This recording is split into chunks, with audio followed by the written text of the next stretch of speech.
الرحمن علم القرآن خلق الإنسان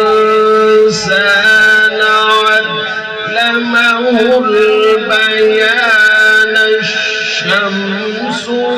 والقمر بحسبان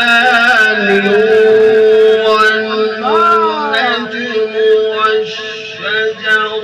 يسجدان والسماء